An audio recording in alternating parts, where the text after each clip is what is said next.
y después de una pausa dijo: el coco la mató también a ella. Se frotó la frente, como si hubiera ordenado sus recuerdos. Un mes más tarde, pero antes sucedió algo más. Una noche oí un ruido allá adentro y después Sheryl gritó. Abrí muy rápidamente la puerta. La luz del pasillo estaba encendida y ella estaba sentada en la cuna, llorando, y algo se movió, algo en las sombras, junto al armario. Algo se deslizó. La puerta del armario estaba abierta. Un poco, solo una rendija. Billings se humedeció los labios. Sheryl hablaba a gritos del coco y dijo algo más que sonó como unas garras, solo que ella dijo galas. ¿Sabe? A los niños les resulta muy difícil pronunciar la letra R. Rita vino corriendo y preguntó qué sucedía. Le contesté que le habían asustado las sombras de las ramas que se movían en el techo. ¿Galochas?, preguntó Harper. ¿Ah? Galochas. Son una especie de chanclos. Quizás había visto las galochas en el armario y se refería a eso. Quizás se refería a eso, pero yo no lo creo. Me pareció que decía garras. Sus ojos empezaron a buscar otra vez la puerta del armario. Garras, largas garras. No sé. Su voz se había reducido a un susurro. Miró dentro del armario. Sí. Las manos de Billings estaban fuertemente entrelazadas sobre su pecho, tan fuertemente que se veía una luna blanca en cada nudillo. ¿Había algo dentro? No vi nada, chilló Billings de súbito, y las palabras brotaron atropelladamente, como si hubieran arrancado un corcho negro del fondo de su alma. Cuando murió la encontré yo, verá, y estaba negra, completamente negra. Se había tragado la lengua y estaba negra, como una negra de un espectáculo de negros, y me miraba fijamente.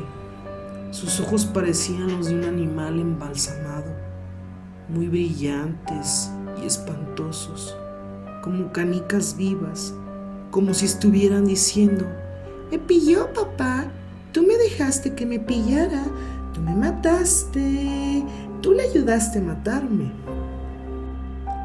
Su voz se apagó gradualmente. Un solo lagrimón silencioso se deslizó por su mejilla.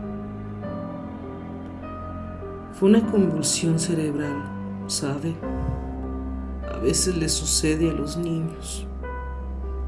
Una mala señal del cerebro. Le practicaron la autopsia en Hartford y nos dijeron que se había asfixiado al tragarse la lengua durante una convulsión. Y yo tuve que volver solo a casa porque Rita se quedó allí, bajo el efecto de los sedantes. Estaba fuera de sí. Tuve que volver completamente solo a casa. Y sé que a un crío no le atacan las convulsiones por una alteración cerebral. Las convulsiones pueden ser el efecto de un susto. Y yo tuve que volver de nuevo a la casa donde estaba eso. Dormí en el sofá, susurró, con la luz encendida. ¿Sucedió algo? Tuve un sueño, contestó Billings. Estaba en una habitación oscura y había algo que yo no podía ver bien. Estaba en el armario. Hacía un ruido viscoso. Me recordaba un cómic que había leído en mi infancia, Cuentos de la Cripta. ¿Lo conoce? Jesús, había un personaje llamado Graham Ingalls, capaz de provocar los monstruos más abominables del mundo y a algunos de otros mundos. De todos modos, en ese relato una mujer ahogaba a su marido, ¿entiende? Le ataba unos bloques de cemento a los pies y lo arrojaba a la cantera inundada. Pero él volvía. Estaba totalmente podrido y de color negro verdoso, y los peces le habían devorado un ojo. Tenía algas enredadas en el cabello, y cada vez volvía y lo mataba de nuevo, y volvía y lo mataba de nuevo.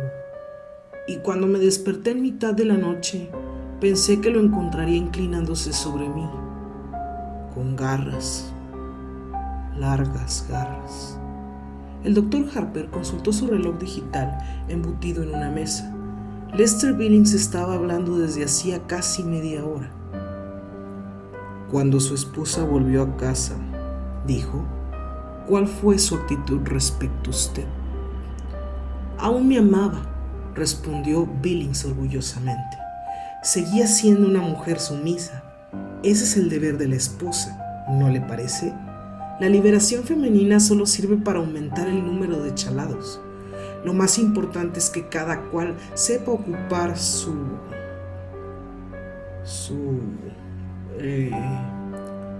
sitio en la vida.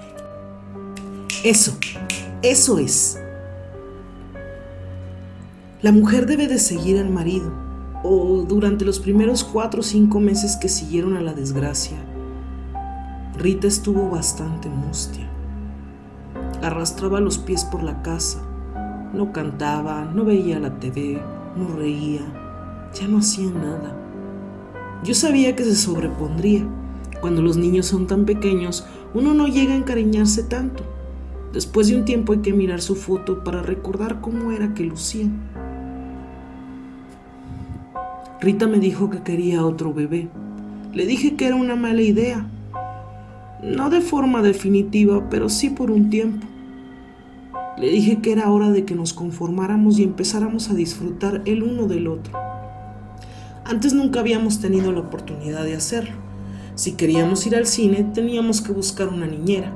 No podíamos ir a la ciudad a ver un partido de fútbol si los padres de la niñera no aceptaban cuidar a los niños. Porque, honestamente, mi madre no quería tener tratos con nosotros.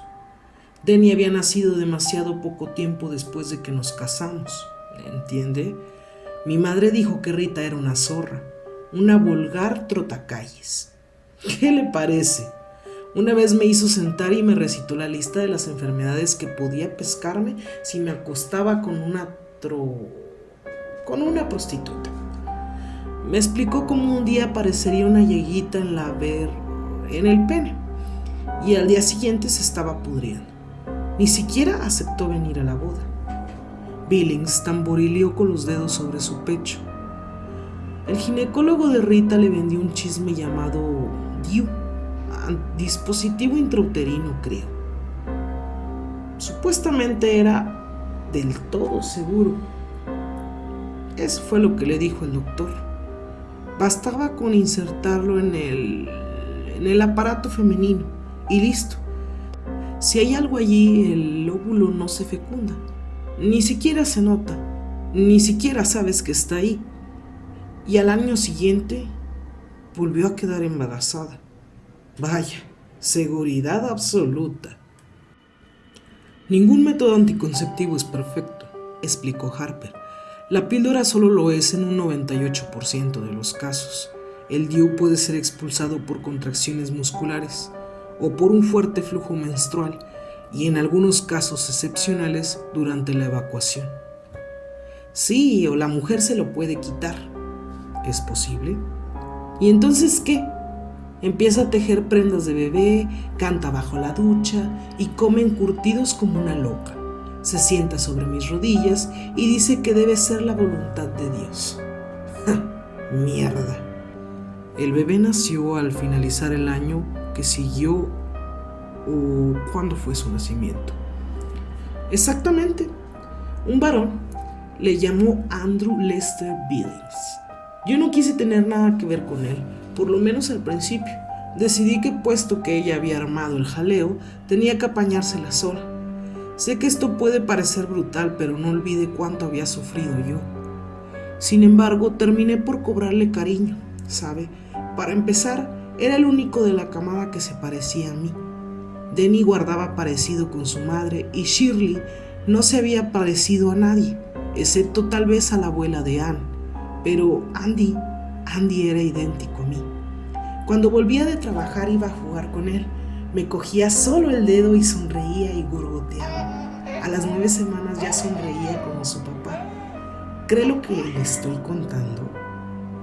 Y una noche, hete aquí, que salgo de una tienda con un móvil para colgar sobre la cuna del crío.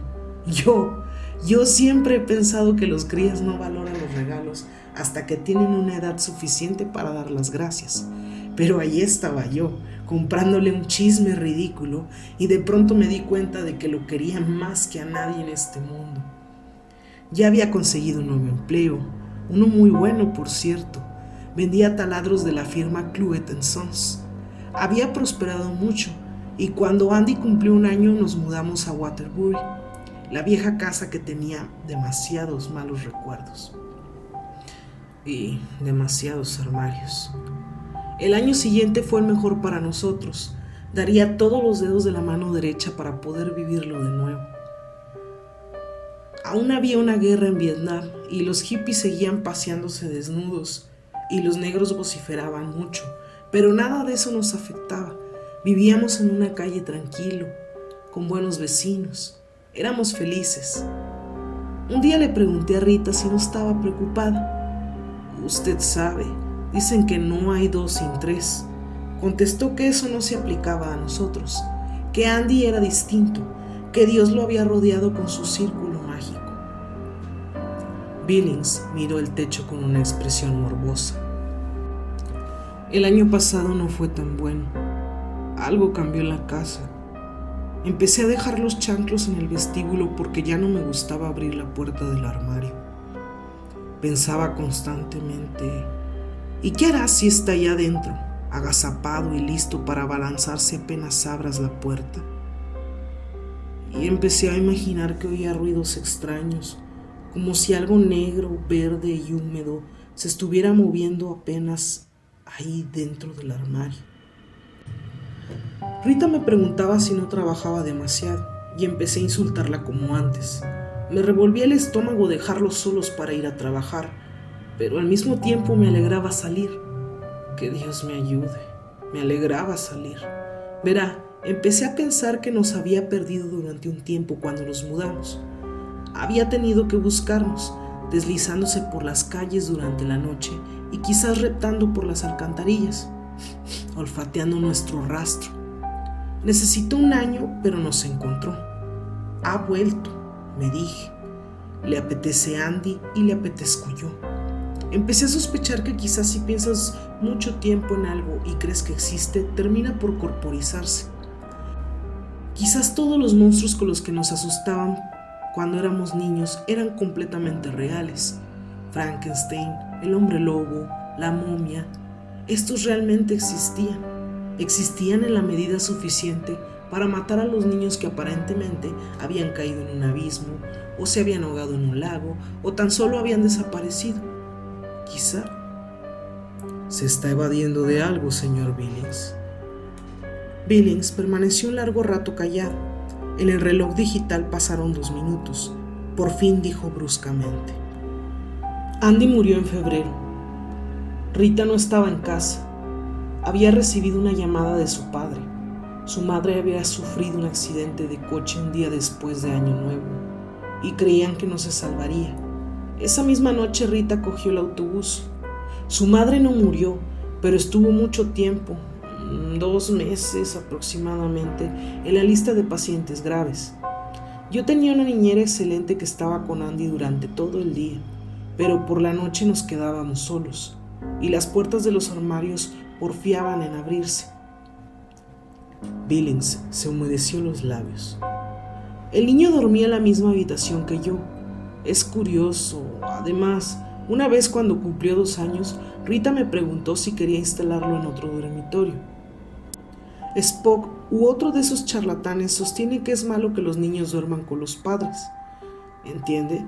Se supone que eso les produce traumas sexuales o algo parecido, pero nosotros solo lo hacíamos cuando el crío dormía, y no quería mudarlo, tenía miedo, después de lo que les había pasado a Denny y a Shirl.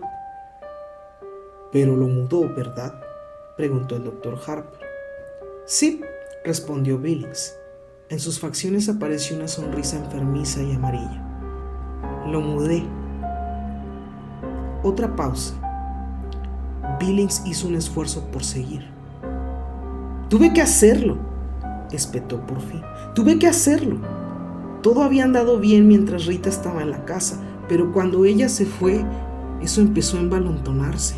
Eso que estaba ahí oculto, empezó a...». Giró los ojos hacia Harper y mostró los dientes con una sonrisa feroz. «No me creerá. Sé que no me va a creer. Sé que lo que piensa. Sé que piensa que estoy loco. No soy más que otro loco de su fichero, lo sé. Pero usted no estaba ahí, maldito fisgón». Una noche todas las puertas de la casa se abrieron de par en par. Una mañana al levantarme, encontré un rastro de cieno e inmundicia en el vestíbulo, entre el armario de los abrigos y la puerta principal. ¿Eso salía o entraba? No lo sé. Juro ante Dios que no lo sé. Los discos aparecían totalmente rayados y cubiertos de limo.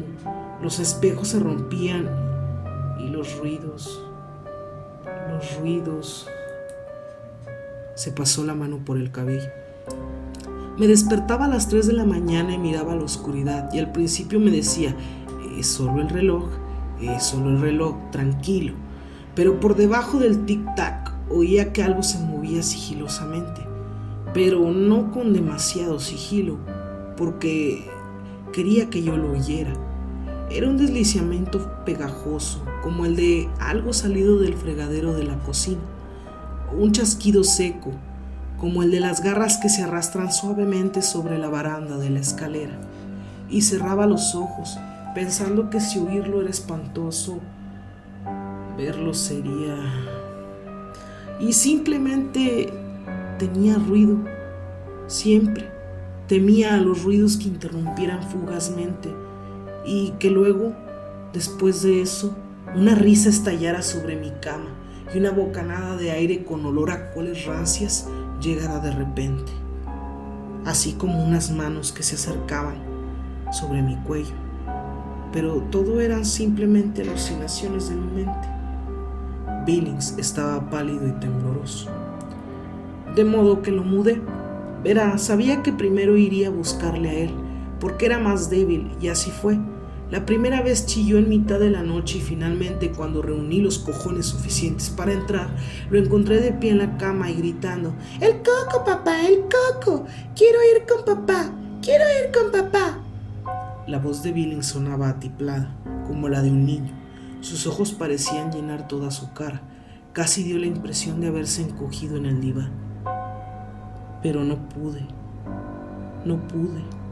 Y una hora más tarde oí un alarido sobrecogedor, gorgoteante, y me di cuenta de que le amaba mucho, porque entré corriendo sin siquiera encender la luz. Corrí, oh Jesús, María y José, le había atrapado. Le sacudía como un perro sacude un trapo, y vi algo con unos repulsivos hombros encorvados y una cabeza de espantapájaros, y sentí un olor parecido al que despide un ratón muerto en una botella de gaseosa, y oí. Su voz se apagó y después recobró el timbre de adulto. Oí cómo se quebraba su cuello, el cuello de Andy. La voz de Billings sonó fría y muerta.